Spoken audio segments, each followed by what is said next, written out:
This is VIP Road in Calcutta, and as you can see, there's so many Vodafone sign being and Vodafone hoarding being put up on the road divider.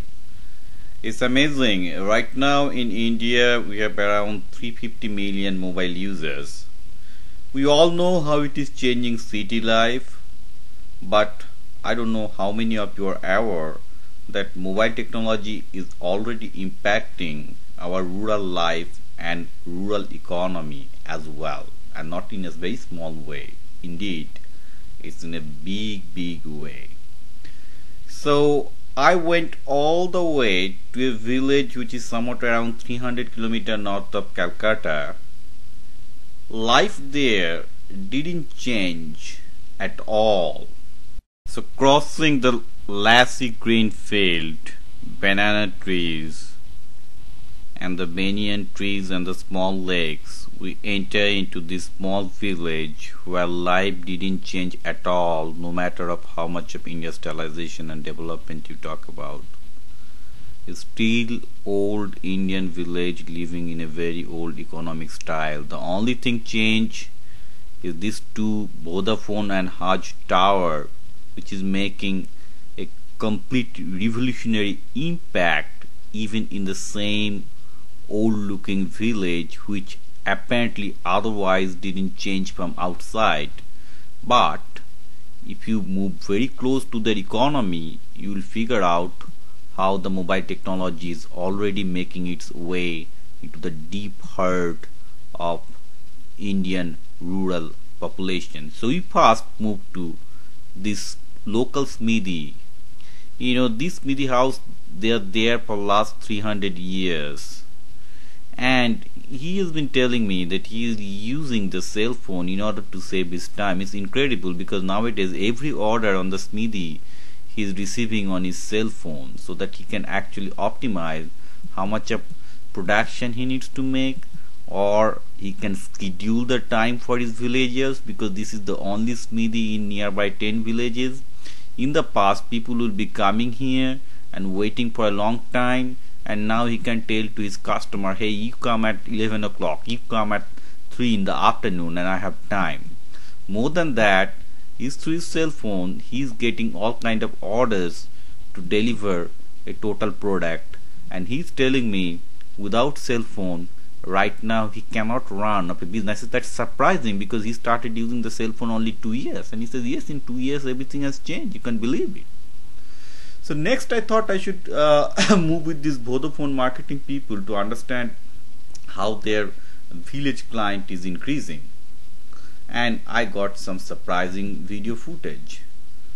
Okay, we are approximately 2 kilometers from Bangladesh border now, and this area is completely outdated, as much of outdated you can think about. So they have some client in that big factory, and this is the same old good big factory that will have thousands and thousands in India. However, with the mobile technology, there is a small impact. So we thought we should talk some of its worker to figure out why they're using the mobile phone. For example, let's talk to this guy. His name is Prakash. He's the driver of this big factory, and right now there's this same big factory that deliver more than 10 million bricks a year. It's easier for him to schedule and deliver because he's receiving the order in the phone. He knows exactly at what date the client has to be delivered. In the past, it was really very difficult. Client will be coming to him and telling to deliver, and they'll be waiting. And right now, there is no uncertainty in the business. And he's telling it has been a completely revelation for him that even if he's using for last 2.5 years, right now he cannot think of running a big factory business without mobile phone. While it's still a business, what's about even towards the far lower side? See, this man is just a shepherd. I mean, he makes his living out of these buffaloes, water buffaloes. Just think of him. Even he cannot think of living his life without a mobile phone, because what is happening is this guy is having a lot of small kids like this who are helping him in his shepherding, and as you can see, Even this small boy who is basically a kind of a cowboy who is actually, he's roaming with approximately, I think, around 50 to 60 cows. Even he is coordinating with his boss using this cell phone. So this is really amazing that even in most neglected profession you have to have the cell phone. Now we move to a village potteries. The village potteries in India are very famous. They're very skilled in their art. As you can see, this man, his name is Biplab Pal. He is trying to use his spinning wheel. This is a famous spinning wheel that Indian potteries has been using for last 3000 to 4000 years. And with this use of the spinning wheel, they make a lot of, I would say, small potteries that are necessary for the local village economy.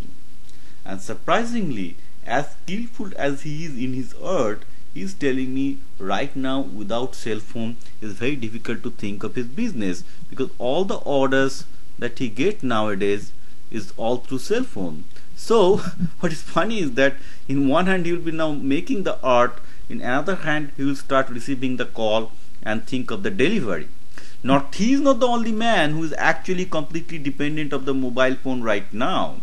Even if you look at the guys who will be transporting these potteries to the local market, like this person who is on the cart right now, even him, we figured out that he also is using cell phone, because he is delivering for many people. Next we move to another important part of the village economy is the guys who make the deities, like they make this small Durga, Saraswati and all kind of small Hindu idols and makes living out of it. It's a very old profession in village, as old as the Hindu civilization.